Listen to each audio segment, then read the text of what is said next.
y 25 al 27. Lo que encontramos aquí es una especie de quiasmo, que es una manera de escribir y de organizar las escrituras en la homilética de los escritores santos, que de alguna manera comienza una historia que vamos a ver en los versículos 14 al 18, que es sobre Pedro. Luego se introduce otra dentro, pero se cierra con Pedro nuevamente en 25 al 27. Por eso vamos a centrarnos en la que viene por delante inmediatamente, que es en Pedro. La próxima semana estaremos viendo entonces el sándwich del medio, que es juicio, que es la situación de Jesús. Aunque obviamente estaremos viendo a Pedro, a Cristo de todas maneras, mientras vemos la negación de Pedro. En esta mañana vamos a estar viendo la negación de Pedro. Quizás alguno de ustedes ha escuchado un sermón sobre la negación de Pedro. Quizás alguno de ustedes ha leído un devocional rápido sobre la negación de Pedro o han escuchado un estudio. Para ellos, para los que lo han hecho, espero que hoy podamos profundizar un poco más, que hoy podamos recordar lo que sabemos, y aquellos que no han escuchado, que no han comprendido, que no conocen esto en las Escrituras, puede ser un punto de inflexión para su alma, para su corazón, para su mente, para no repetir los errores que las Escrituras nos narran, que están ahí para nuestro ejemplo, para nuestro aprendizaje. Los errores ya sean del Antiguo Testamento en los patriarcas o cualquier otro profeta, o de nuestro gran Pedro, el gran apóstol de nuestro Señor Jesucristo. Hay muchas maneras de descarriarse, hermanos. Hay muchas formas de descarrío. A veces algunos descarríos duran semanas, otros duran meses, otros duran años, o incluso décadas, un par de 20 añitos, que se descarrían algunos. Durante el tiempo del descarrío se sufre, se experimenta sufrimiento espiritual, se cometen ciertos pecados que, estando en comunión con Dios, con Cristo, les parecía antes impensable cometerlos. Pero en el descarrío llegan al punto de desear la comida de los cerdos. Tras un largo descarrío y una larga noche de pecado que parecía no acabar, cuando al fin amanece, cuando al fin la luz brilla, lo hace con un profundo dolor, con una amargura y con un llanto, con un congojo, con un corazón compungido, con una sed de ser lavado, de ser limpiado y de ser perdonado. Sin embargo, hay otros dentro de esta gama de descarriados que nunca regresan, que en lugar de haber un corazón compungido, que en lugar de desear ser lavados por el Dios contra el que pecaron, tratan de autopagar su propio pecado colgándose de un árbol, como Judas. Hoy veremos la negación de Pedro. Veremos cómo él cayó en un resbalón en medio de una prueba grande. Pero finalmente también veremos cómo Pedro venció en última instancia por el poder del Espíritu de Dios y fruto de la intercesión de Cristo, su gran prueba. Que a diferencia de Judas, que trató de pagar su remordimiento él mismo, en lugar de acudir a pedir perdón, y se colgó de un árbol, Pedro llorará amargamente su negación, profundamente su pecado. Leemos entonces versículos 14 al 18 y dicen: y Caifás era el que había aconsejado a los judíos que convenía que un hombre muriera por el pueblo. Y Simón Pedro seguía a Jesús y también otro discípulo. Este discípulo era conocido del sumo sacerdote y entró con Jesús al patio del sumo sacerdote, pero Pedro estaba fuera, a la puerta. Así que el otro discípulo, que era conocido del sumo sacerdote, salió y habló a la portera e hizo entrar a Pedro. Entonces la criada que cuidaba la puerta dijo a Pedro: ¿no eres tú también uno de los discípulos de este hombre? Y él dijo: no lo soy. Y los siervos y los alguaciles estaban de pie calentándose junto a unas brasas que habían encendido porque hacía frío. Y Pedro estaba también con ellos de pie y calentándose. Saltamos al verso 25 hasta el 27. Simón Pedro estaba de pie calentándose. Entonces le dijeron: ¿no eres tú también uno de sus discípulos? Él lo negó y dijo: no lo soy. Uno de los siervos del sumo sacerdote, que era pariente de aquel a quien Pedro le había cortado la oreja, dijo: ¿no te vi yo en el huerto con él? Y Pedro lo negó otra vez, y al instante cantó un gallo.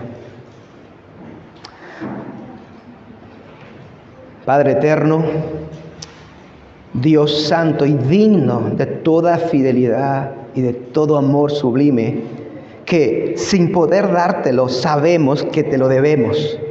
Bendito una vez más sea tu nombre, y acudimos a ti en necesidad y búsqueda de tu gracia que ilumine el texto bíblico que tu Espíritu Santo inspiró a los autores a registrar para nosotros hoy.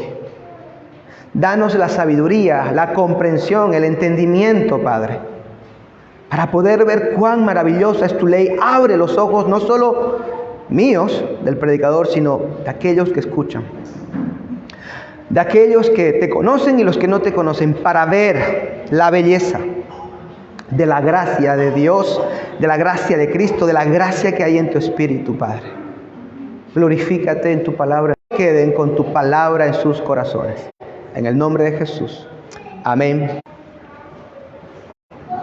Lo primero que debemos ver de la vida de Pedro, o en estas pruebas de Pedro, pero una negación que fue, amados hermanos, profetizada y anunciada directamente a él antes de que ocurra. Directamente a él antes de que ocurra. El Señor Jesús le comunicó a Pedro la prueba clara que estaba por venir sobre él. Él sería probado en su amor, en su fidelidad, en su compromiso hacia Cristo. Y muchas veces, amados hermanos, usted será probado. Su amor, su fe, que resulta en fidelidad. Porque si le creo, me mantengo. Su fidelidad y su compromiso, tal como Pedro fue probado. Tenemos la gran prueba de Abraham, ¿se acuerdan? En donde a Abraham en el capítulo 22 se le pide lo más preciado que él posee. Se le pide lo más valioso que él tiene. Y se le pide que lo ofrezca como adoración y sacrificio. Pues le dice: quiero que me sacrifiques a tu hijo. Que me lo entregues en el altar. Que me lo des como una ofrenda de regalo. Porque Abraham, estoy sospechando que estás teniendo un principio de idolatría sobre tu hijo y que te estás desviando de quién es el dador de ese hijo, de quién es el dueño de tu hijo, de quién te concedió lo que tú ahora te estás aferrando demasiado. Así que Abraham, aquí tienes la prueba. Y Abraham pasó la prueba. Ahora tenemos a Pedro que va a ser tentado y probado. Pedro, me parece que te crees muy fuerte. Y yo no soy quien para convencerte, al menos no de esa manera, como lo hacen ustedes, de que no lo eres con simples palabras. Serás probado. Porque parece que tu fe, más que en mí, está en tu valentía. Parece que tu fe, más que en la palabra y en el evangelio, se encuentra en tu autodeterminación. Tú mismo parece ser el que te quieres salvar y el que crees que tienes toda la fuerza para hacer lo que quieras, de que no entiendes de que lo poco que aún se ha hecho en ti y lo grande que se hará en el futuro corresponde a la gracia y a la fe que se te ha dado y no tuya.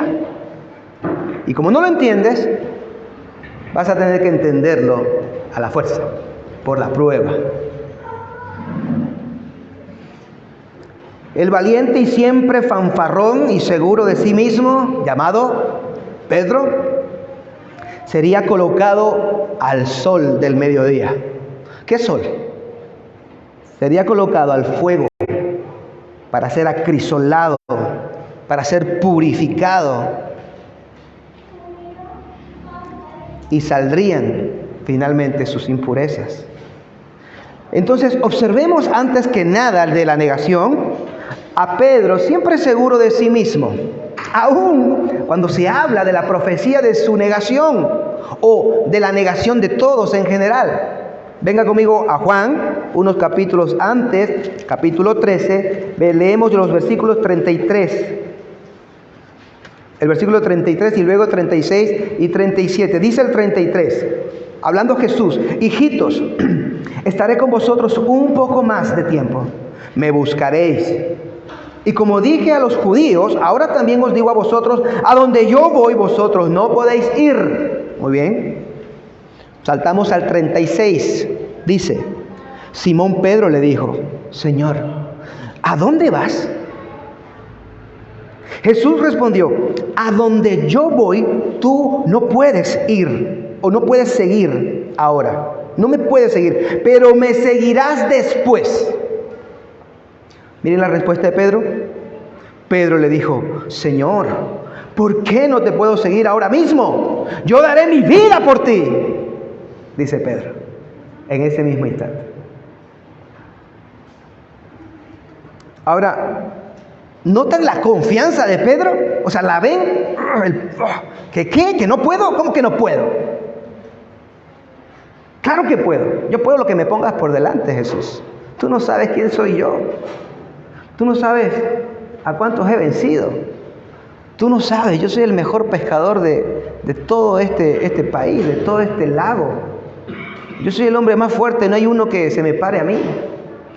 Todo lo que me he propuesto en la carne yo lo he conseguido. Todos me respetan. ¿Quién se va a atrever a hacerme algo que yo no lo sobrepase? ¿Qué me vas a pedir que yo no haga? Jesús, tú no sabes el discípulo que te gastas. No lo comprendes todavía, Jesús. Aún no entiendes la joyita que has ganado conmigo. Y muchos hoy se creen una gran joya para el Señor. Muchos hoy, quizás tú en algún momento, que con lo que se ha llevado el Señor y su iglesia conmigo, ¿no? Yo no soy uno de esos cualquiera. Yo soy un nadie. El Señor se llevó conmigo algo muy bueno. Pedro pensaba igual. Jesús, tú no sabes todavía lo que yo estoy dispuesto a dar, a hacer y quién soy para lograr por ti. Tenía su confianza puesta en sí mismo. Aún cuando en este momento estamos hablando después de que Jesús le lavó los pies a Cristo en aposento alto, hermanos. Es decir, al finalizar el ministerio de Cristo, estamos en la última semana, aquí en el capítulo 13. O sea, ya Pedro ha aprendido, en teoría, ha tenido que aprender muchas lecciones, viendo a Cristo, conviviendo con Él, escuchándole día y noche, y mire cómo reacciona, mire cómo su carácter egocéntrico, cómo todavía su orgullo, cómo todavía su autoconfianza estaba latente ahí, a flor de piel. Ahora, nosotros vemos cómo Jesús le advierte y le afirma su fracaso en su propia cara. Mire el versículo 38. Jesús le respondió: tu vida darás por mí. Casi le hubiese dicho así Jesús. ¿Tú vas a dar tu vida por mí? ¿En serio? Déjame decirte algo. En verdad te digo, amén, amén. Con toda certeza, Pedro, escúchame bien. No cantará el gallo hoy sin que antes me hayas negado 3 veces. No, dice Pedro en su corazón. ¿Cómo se te ocurre, Jesús? Mi vida daré por ti. Y Jesús le dice: no. No vas a dar tu vida por mí, al menos no en este momento que tú crees que sí puedes. La darás cuando yo te haya forjado en el sol y en el fuego de la aflicción. Cuando yo te haya dado el poder del Espíritu Santo para hacerme testigo desde Jerusalén hasta los confines de la tierra. Pero antes de eso, ahora mismo tú no darás nada, Pedro. Ni una gota de sangre. Alguna gota de sudor de nerviosismo vas a dar, por si te pillan. Pero no vas a dar una sola gota de sangre hoy, ni mañana, ni en esta semana. Pero dentro de unas décadas, quizás sí. El Señor conocía la traición de Judas, el traidor. Y también conocía la traición de su Pedro, verdadero discípulo. ¿Qué hizo la diferencia, amados hermanos, entre Judas y Pedro? Ambos traicionaron al Señor. Ambos renegaron de Él. ¿Por qué Judas fue condenado y por qué Pedro finalmente es quien es? El apóstol Pedro, todavía. La diferencia la hizo el Padre en su elección antes de la fundación del mundo. Porque Dios había escogido a Pedro y muchos más, usted también, si es su hijo, para dárselo a Cristo como un regalo. Y Cristo no perdería a ninguno de los suyos, le dijo al Padre. No he perdido ni voy a perder a ninguno. Lo que no significa que alguno resbale, pero no va a perderse. Y que el resbalón hasta va a estar programado y medido por mí, dice Jesús. Pero perderse no se va a perder. Así que la diferencia está en la elección, en el amor electivo de Dios. Y la diferencia luego visible está en que Judas no se arrepintió, tuvo remordimiento y prevaleció en su manera de ser y quiso él mismo pagar su propio pecado de su propio remordimiento. Sin embargo, en el caso de Pedro, él se arrepintió. Él lloró amargamente y esperó la gracia del Señor. Volveremos a su arrepentimiento al final. Sirvió de algo la advertencia, note eso, y es muy interesante la advertencia que Cristo le hace aquí. De cierto te digo, no va a cantar el gallo sin que antes me hayas negado 3 veces, Pedro. Es de noche, están cenando, han terminado de cenar. Y pronto van a salir del de la casa, de aposento alto. Se da la oración, ¿verdad? Que ya hemos visto también en el capítulo 17. Y viene el arresto, en el que nos encontramos ya. Cuando Judas lo traiciona. Están ahí, a punto de llevárselo. No, ya se lo llevaron. Se lo han llevado y están en la casa de Anás, un sumo sacerdote vitalicio. No era el sumo sacerdote actual, pero en esa época hubo un sacerdocio vitalicio, como que se quedaba como un respeto al anterior sumo sacerdote. El sumo sacerdote actual era Caifás, que era el yerno de Anás. Estaba ahí, y en ese contexto se da ya la negación de Pedro. El día de la negación. Llegamos ahí. Veamos ahora, ya que fue anticipado, ya que vimos lo valiente que él se cree, ya que vimos que se le dijo, por valiente que te creas, ahora tú vas a fracasar. ¿Cambió algo de eso? No. A la hora de la verdad ocurrió tal y como el Señor Jesucristo lo profetizó y lo dijo. Cuando vemos películas del tiempo, ¿no? De viajes en el tiempo, ya sea para adelante o para atrás, normalmente para atrás, para supuestamente afectar nuestro presente o futuro. Y se dice en todas esas películas, y hasta la ciencia dice, no, si fuese posible no hay que anunciar ni decir nada, porque todo eso lo cambiaría todo. No le digas que el día, dentro de, digamos, tú retrocedes en el pasado, al 2000, y le dices a tu hermano que dentro de un mes, el día lunes a las 3 de la tarde, vas a morir atropellado por un carro, por un auto. No le digas eso porque entonces él no se va a subir a ningún auto y no va a morir atropellado, lo va a evitar. Pasó eso aquí con Cristo, que le dijo a Pedro, hoy me vas a negar 3 veces, no dentro de un mes, no dentro de un día, en unas horas. Tú, el que dices que me vas a dar tu vida por mí, me vas a negar 3 veces. ¿Modificó algo la voluntad soberana, el plan eterno de Dios porque se lo anunció? No, no modificó nada. Porque los decretos, incluyendo las pruebas que te hacen mejor creyente, un mejor discípulo, porque esto era una prueba para mejorar a Pedro, sí o sí se van a dar, aunque Dios te lo diga en la cara. No lo vas a poder evitar. (14 al 18) lo que leemos, sobre todo en el 17, ¿no eres tú también uno de los discípulos de este hombre? Le dice una muchacha, una criada, que cuidaba, dice, la puerta de la casa de este sumo sacerdote vitalicio, ¿no? La portera, estaba de portera ahí. Lo mira Pedro, ¿pero tú no eres un discípulo de él? No lo soy. Va primera. Ahí va la primera. Y en lugar de estar con los discípulos, ahora parece, en lugar de estar con los discípulos, siendo discípulo y estando con Cristo, que de hecho ninguno estaba, ni Pedro, ni incluyendo a Juan, y mencionaré alguito de Juan.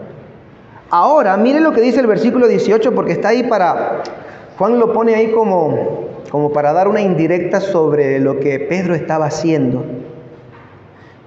No, no lo soy, dice. Entonces, ¿qué eres?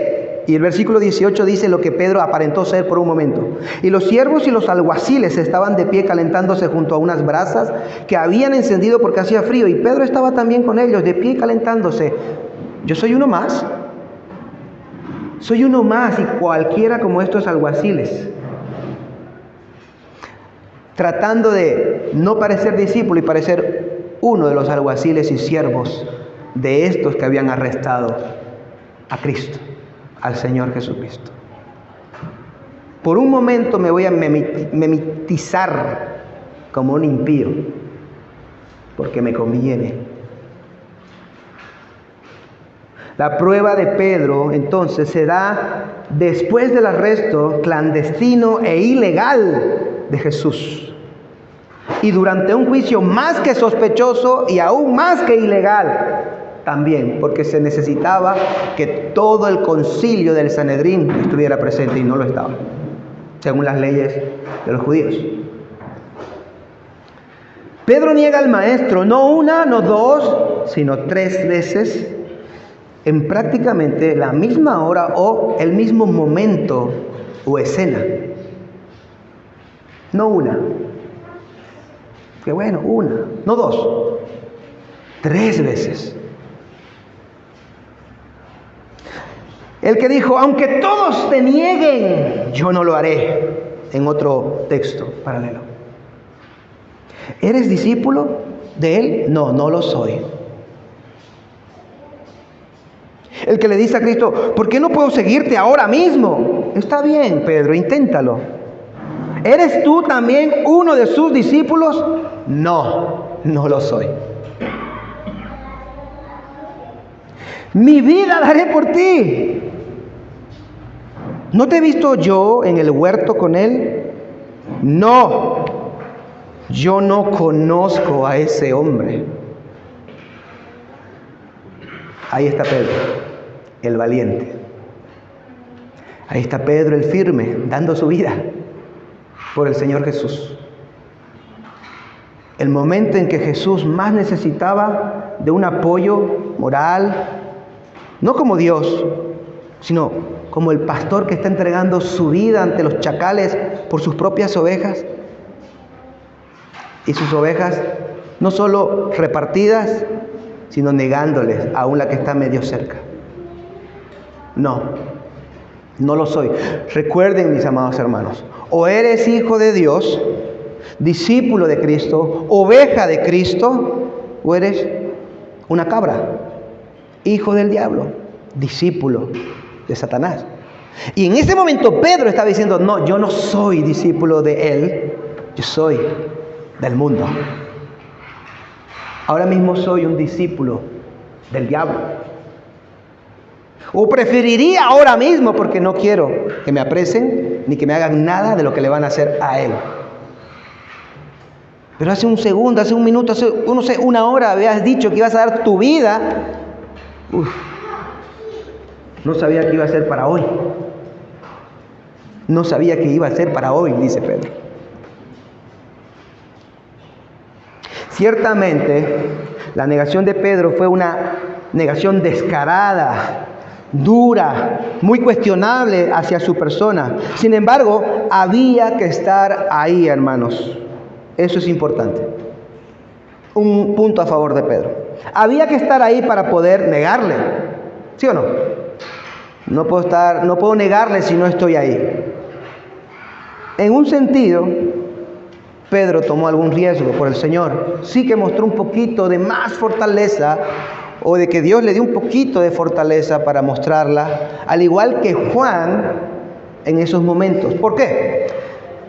Porque cuando Cristo fue arrestado, todos se fueron.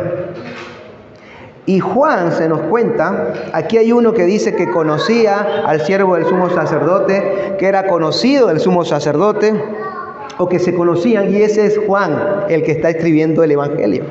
Que no se está nombrando a sí mismo, pero que está tratando de decir, bueno, yo tenía algunos contactos porque lo conocía, me conocían.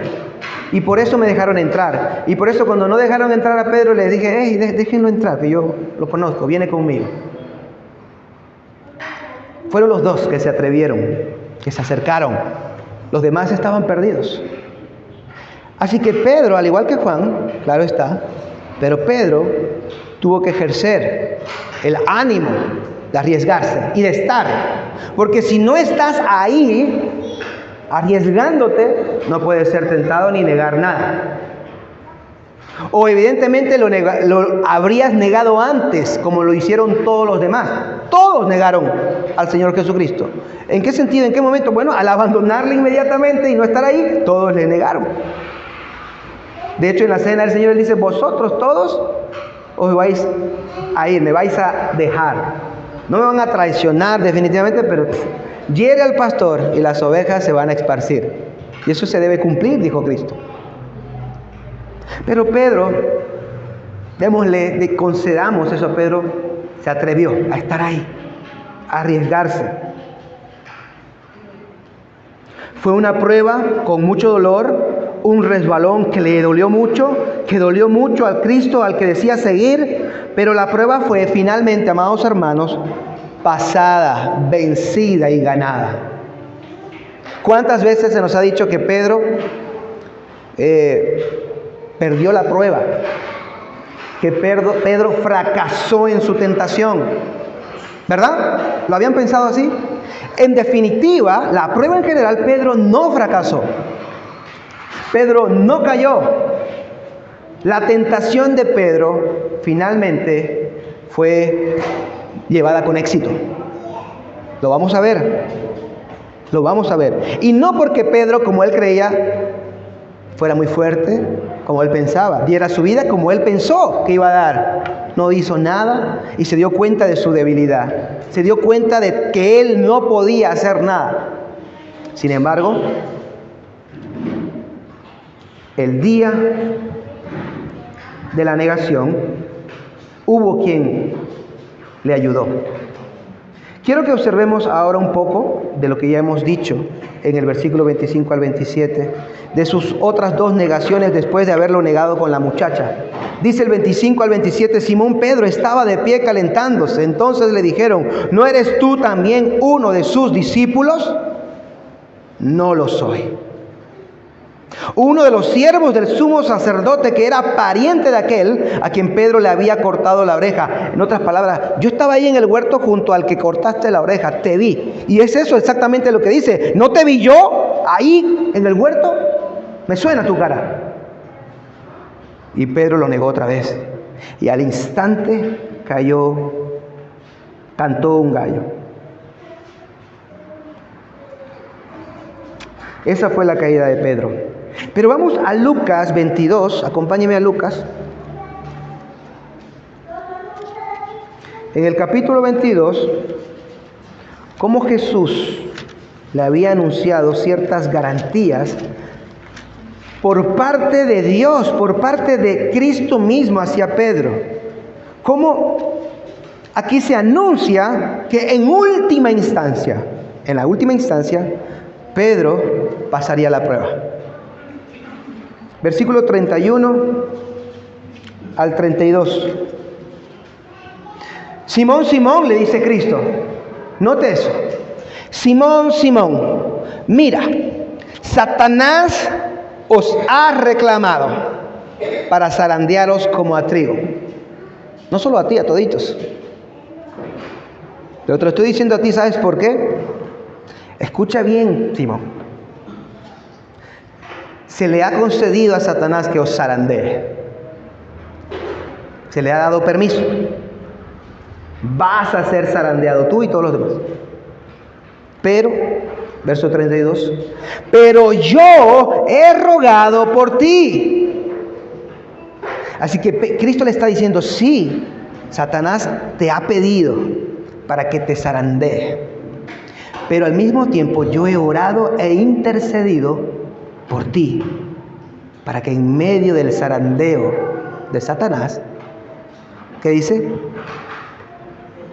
Tu fe no falle. Si nosotros pensamos que Pedro final y definitivamente falló, estaríamos diciendo que la intercesión de Cristo falló y que su petición de que la fe de Pedro no falle no se concedió. ¿Comprenden? Y eso no puede ser. Es imposible que Cristo pida algo en oración y no se le conceda. Entonces tenemos que ver la tentación de Pedro más grande, desde una óptica más lejana y no tan ahí cerca, en no lo soy, no le conozco, maldita sea. Sino veámoslo un poco más grande. ¿Cuál es la meta y el fin de Satanás cuando quiere probar, cuando quiere tentar a cualquier discípulo de Cristo? ¿Será que simplemente hacerle un poquito de dolor? ¿Será que simplemente lastimarlo un poco? ¿Cuál sería su deseo? ¿Cuáles son sus propósitos de Satanás? Destruir. Hacer que tú renuncies a Cristo. Los propósitos de Satanás es que tú repudies y niegues, no ocasionalmente, sino definitivamente a Cristo. Los propósitos de Satanás es que tú te parezcas a Judas y hagas lo que Judas hizo, venderlo y no venir a buscar perdón en Cristo ni en Dios. Entonces el propósito de la tentación de Satanás en su mente, el cual no entiende a Dios ni conoce a Dios, como Dios ya lo tenía todo garantizado, pues Cristo había orado por Pedro. En la tentación que Satanás le pone a Pedro, en la manera en que lo zarandea, Satanás hubiera estado encantado de que Pedro se hubiese descarriado definitivamente, que Pedro hubiera caído para siempre y se hubiera perdido. Ese era su propósito. Yo voy a hacer que tú veas cómo eres indigno de este tu maestro. Y cuando lo veas, alárgate, vete, no le sigas más. Ese sería el propósito de Satanás. Yo que no soy tan malo como Satanás, creo, ni tan astuto como él, sería mi propósito. Yo lo que quiero es que te alejes de Cristo para siempre. Pregunta. Si Pedro finalmente se arrepintió, si Pedro finalmente lloró, y si Pedro finalmente fue el que dio el primer sermón en Pentecostés, en donde se convirtieron 3,000 personas, ¿consiguió lo que quería Satanás en su tentación? ¿Consiguió Satanás sus propósitos contra Pedro? No, porque finalmente Cristo había intercedido para que su fe, aún después de ver que él cayó, se resbaló, no falte para acudir de nuevo a Jesús en busca de perdón y de gracia. Y para que no falte, para que continúe y persevere. Y hoy Pedro está en la gloria. ¿Acaso que el hecho de que Pedro esté en la gloria no es un testimonio fiel de que él ciertamente venció la tentación de Satanás? ¿O acaso el hecho de que Nerón Cuando manda a crucificar a Pedro boca abajo, o más que todo, lo mandó a crucificar en general, dice que Pedro, la tradición lo cuenta, la historia, él pidió ser crucificado boca abajo. No significa eso que en última instancia él venció a Satanás y realmente derramó su vida y su sangre por Cristo. Por tanto, mis amados hermanos, Jesús le dice, tú, una vez que hayas regresado, Pedro, tranquilo, te vas a resbalar, pero te vas a levantar. Te digo que vas a caer un poquito, pero te vas a volver a levantar, porque yo he orado por ti, porque yo he pedido fuerzas espirituales para ti, porque yo he garantizado que tú te vas a levantar, no por tus propias fuerzas, Pedro. La lección de tu caída es que por tus propias fuerzas no se puede. Y la lección de tu levantamiento y de tu fe que va a prevalecer después es para que veas que todo depende de mí. Y todo depende del poder del Espíritu. Y todo depende de la gracia y no de tus fuerzas. Así que más que una tentación totalmente perdida, fue una lección y una disciplina bien enseñada por parte de Cristo a Pedro. Acuérdense que así empezamos. Pedro, te voy a enseñar que esto no va de tus fuerzas, de tu valentía. Abraham, te voy a enseñar que estás tentándote a ti mismo en la idolatría de tu hijo. Y esto se debe mostrar con ciertas pruebas que voy a poner, con cierto trabajo, con cierta disciplina, con cierta situación que he planteado para que aprendas. Que es todo por gracia y no por tu propia fuerza. Lo leemos una vez más ese versículo para que usted se lo grabe. Pero yo he rogado por ti para que tu fe no falle. Y tú, una vez que hayas regresado, pues vas a regresar, fortalece a tus hermanos. Fortalécelos. Pues también van a regresar, porque también he orado por ellos. Pero yo quiero que tú en ese momento vayas y los fortalezcas. Así que Jesús, por su propia gracia y poder, por su propia buena voluntad, le garantizó a Pedro una victoria final, ¿no? Final. Al final del túnel, Pedro salió airoso de la prueba. Veamos pues ahora el arrepentimiento de Pedro. Mateo 26, 75.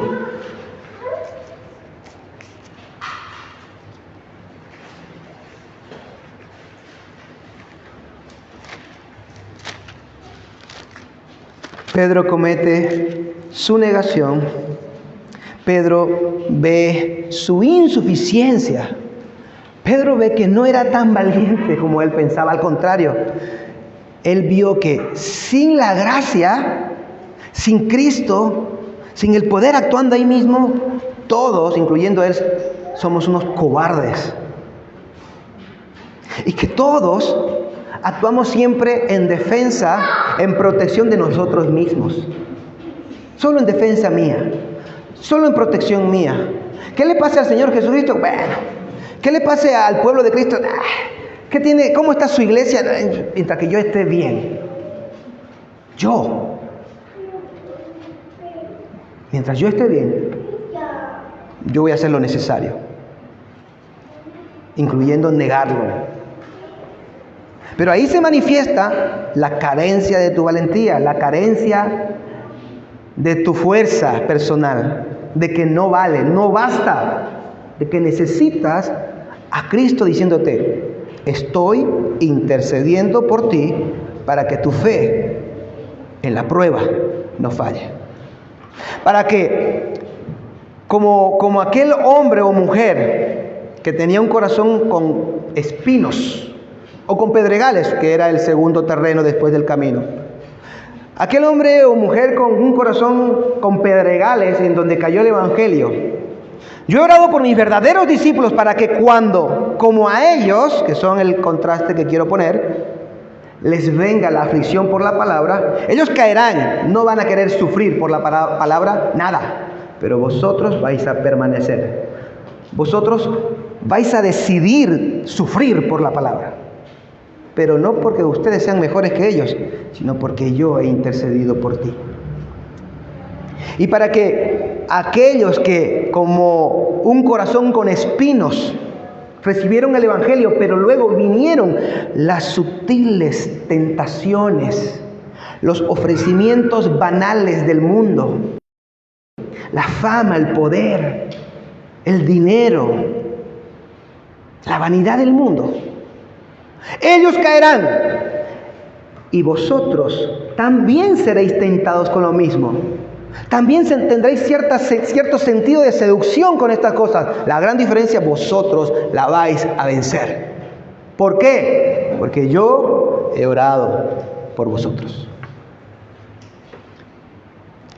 Porque aquel en quien se sembró la semilla en buena tierra, es decir, en corazones que Dios había preparado para recibir su evangelio, todos ellos van a pasar por lo mismo que pasaron las 3 semillas anteriores. Querrá venir el maligno a quitar lo sembrado, pero no podrá. Vendrán las aflicciones por la palabra, pero él se va a mantener firme. Vendrán las seducciones del mundo y su vanidad, pero él las va a rechazar. Y va a decir, puestos los ojos en Jesús, el autor y consumador de mi fe, mi Señor, mi Salvador, por quien voy a sufrir y por quien si tengo que carecer, carezco. No importa. ¿Qué hace la diferencia? Yo, dice Jesús, he intercedido por ti. La diferencia no la haces tú, la diferencia la hace Él. La diferencia siempre la hace Él. Y aquí está la historia de Pedro, y veremos su arrepentimiento. Pero esa leve caída, esa manera, ese resbalón en medio de la prueba, aunque luego exitosa, finalmente, está ahí para enseñarnos que tengamos cuidado con nuestro orgullo, con nuestra confianza en nosotros mismos. Yo voy a hacer lo que sea por el Señor. ¿Cuántas veces le has propuesto algo al Señor y no lo has cumplido? ¿Cuántas veces has dicho, voy a hacer esto, y no lo has hecho? ¿Cuántas veces has dicho, voy a dar esto, y no lo has dado? Entonces no pienses que, no, yo jamás haría lo que Pedro hizo. Ya lo habrás hecho muchas veces. Pero ¿por qué sigues aquí? Y probablemente le pediste perdón al Señor. Perdóname, Señor, no pude, no me dio la hora, no llegué. O terminé cansado y no fui. Y yo había dicho que iba a ir. O al final, Señor, no pude dar eso porque lo que sea. Vale, te arrepentiste de corazón. ¿Qué hizo? Que te arrepientas y que sigas aquí. Que Cristo intercede por ti. Que Cristo vela por ti, aún vela por los momentos de tu caída y de tus pecados y de tus fallos. Y dice, no importa porque yo he intercedido por ti para que tu fe no falle y te levantes y continúes y sigas como Pedro.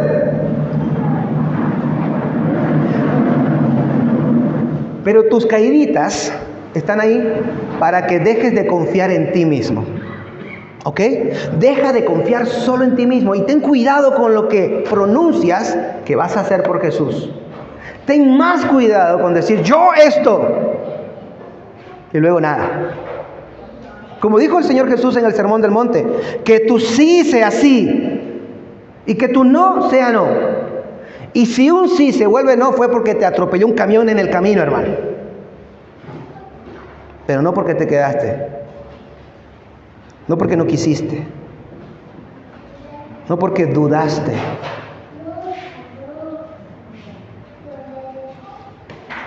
Eso lo hacemos cuando maduramos. Pedro no había madurado todavía, estaba en ese proceso.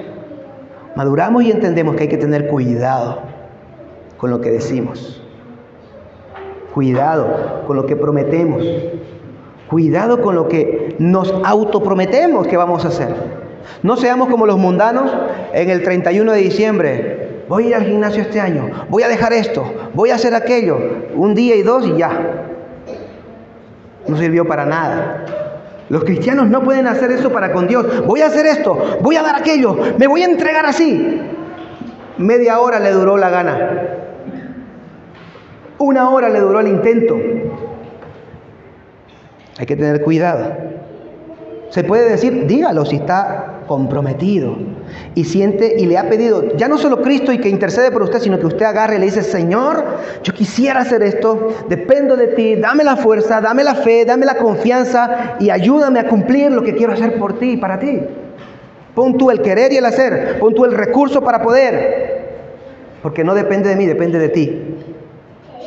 Y el Señor va a decir, me gusta, voy a garantizar que lo que estás proponiendo hacer sea hecho.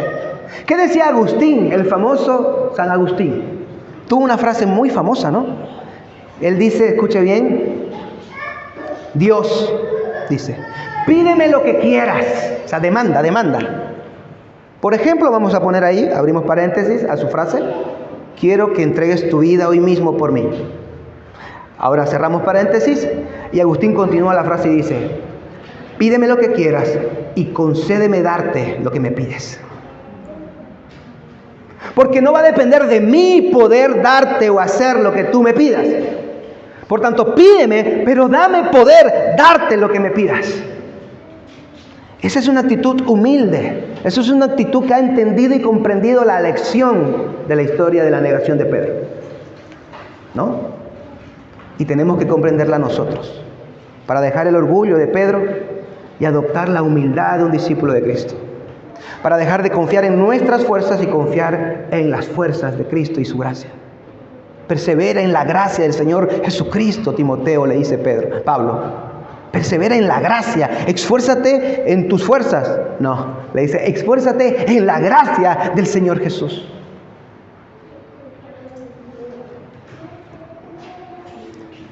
Mateo 26, verso 75. Qué capítulo tan largo, ¿no? 75 versículos. Dice este versículo, y Pedro se acordó de lo que Jesús había dicho, antes que el gallo cante, me negarás 3 veces.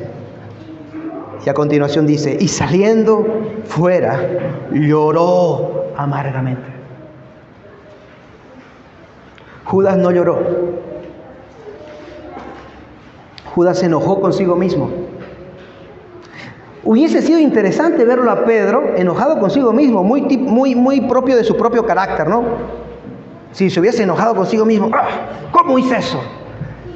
Si Pedro hubiese reaccionado así, no significa que no aprendió la lección, porque seguiría pensando, yo soy tan fuerte y ¿cómo es posible que no pude? Porque cuando uno se queja de sí mismo, ¿cómo pude? No puede ser. Pero con prepotencia, ¿no? Es como, oye, si yo soy tan fuerte, ¿cómo fallé en esto? No tenía que haberlo hecho. Es como no reconocer la debilidad. Eso es lo que hizo Judas. No la reconoció. Solo tuvo el remordimiento. Pero de Pedro, en lugar de quejarse y decir de sí mismo, ¿cómo? Voy a volver a hacerlo, intentarlo. Yo puedo. Voy a entrar ahí de nuevo. En lugar de eso, aprendió la lección. Lloró. Y dijo, Señor, perdóname, soy débil. Señor, perdóname. Soy un gusano. Señor, perdóname. Nunca quise hacer esto. Pero me he dado cuenta que sin tu gracia, dejado a mis fuerzas, es lo que haría siempre. Siempre te abandonaría. Siempre te negaría. Siempre te dejaría. Y lloró amargamente. Lloró amargamente. Y si se propuso después no volver a negar a Cristo, por supuesto, pero no en sus propias fuerzas. Él dijo en la gracia de Dios, en el Evangelio, en la cruz, al recordar a Cristo entregando su sangre, entregando su vida por mí, ese será mi estímulo, en el poder del Espíritu Santo que viene a mí en Pentecostés, esa será mi fuerza. Ya no yo, sino todo Él me ayudará y será el agente que me hará perseverar. Pablo lo tenía claro. Yo soy el primero de los pecadores. Y él, sin ser orgulloso, decía, yo he hecho mucho más que los demás apóstoles. He trabajado como el que más. Pero ¿saben qué? No he sido yo, sino la gracia de Dios en mí. No he sido yo mismo. Yo te estaría persiguiendo todavía, diría Pablo. Por mí mismo, yo seguiría buscándote en Damasco para meterte en la cárcel, cristianito. pero por la gracia de Dios he trabajado para Él y me he esforzado para Él, pero no yo, sino su gracia que me cambió y me transformó. Puede ser que tú ahora persigas cristianos, te burles de cristianos, no creas en los cristianos, no creas en Cristo.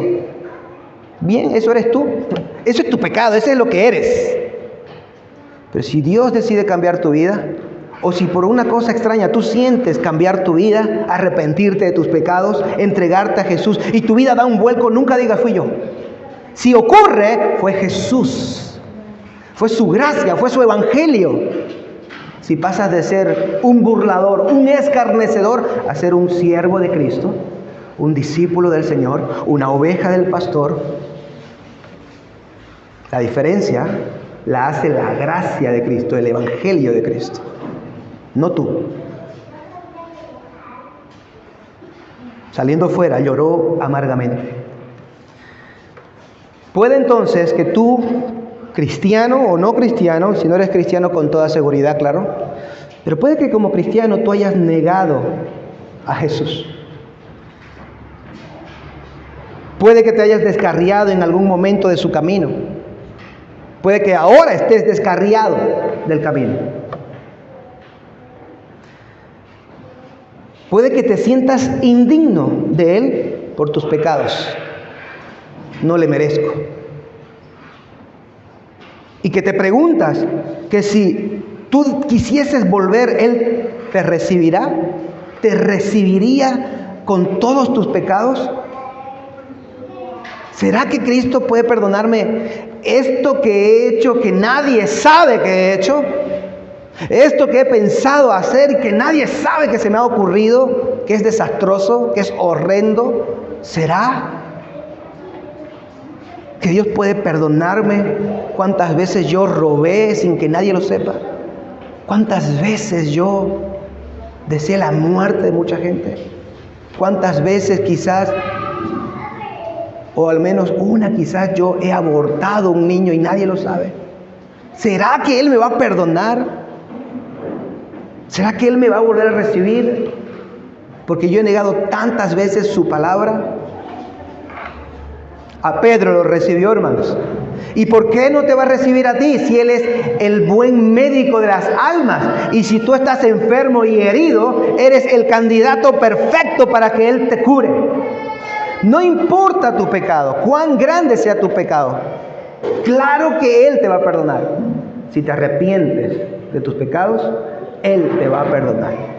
Si te entregas a Él, Él te va a perdonar. Si vas a Cristo, Él te va a volver a recibir. Porque note cómo le dijo Cristo a Pedro. Recuerde, cuando vuelvas, cuando regreses. Él sabe que si tú estás descarriado y eres un verdadero discípulo, Él sabe que vas a regresar. Él ha garantizado tu regreso. Y si eres un escogido de Dios, pero has estado en el mundo viviendo como uno de los alguaciles de aquellos que acusaron a Jesús, Él sabe que en algún momento vas a dejar de ser de las filas de los alguaciles del mundo y te pasarás a ser un soldado de Cristo. Él lo sabe, lo ha garantizado por su elección, porque no depende de ti. Tan solo ve a Él con todos tus pecados. No te guardes ninguno. El más odioso o repugnante de tus pecados lo hace a Él un Salvador más grande. Cuanto más profundos son tus pecados, más grande es su salvación y más digno de ser llamado el gran Salvador es. Qué paradoja que la profundidad de tu pecado contribuye a la profundidad de su grandeza como Salvador. ¿Lo ves? No le niegues ser el gran Salvador, el gran perdonador. Pedro lloró amargamente por su pecado. ¿Has llorado o llorarás tú por el tuyo? Pedro halló perdón, encontró consuelo en la gracia que hay en Jesús y en su cruz. ¿Has hallado o hallarás tú ese consuelo? ¿O dónde más lo vas a buscar? ¿Quién más puede perdonarte lo imperdonable? Lo que nadie conoce de ti. Solo Él. Él lo conoce. Y conociéndole te dice, ven que estoy aquí. Si vienes arrepentido, ya no estoy aquí para juzgarte, para perdonarte. Pero si no vienes, te juzgaré en el día final. ¿Quieres ser juzgado o perdonado? Pedro jamás volvió a negar de una forma similar, de la misma manera. Si tú vienes a Cristo y si eres de Cristo hoy, ¿lo harás? Cuidado, no caigamos en el pecado del cual nos hemos advertido hace un momento. No digamos, no lo voy a hacer. Pero sí digamos, Dios quiera y en su gracia y en su fuerza y por su poder que yo no lo haga. Aunque lo haya negado otras veces, que Dios me ayude para no negarlo más. Aunque lo haya rechazado toda mi vida, hoy lo quiero. Y que su gracia haga que nunca más me aparte de Él.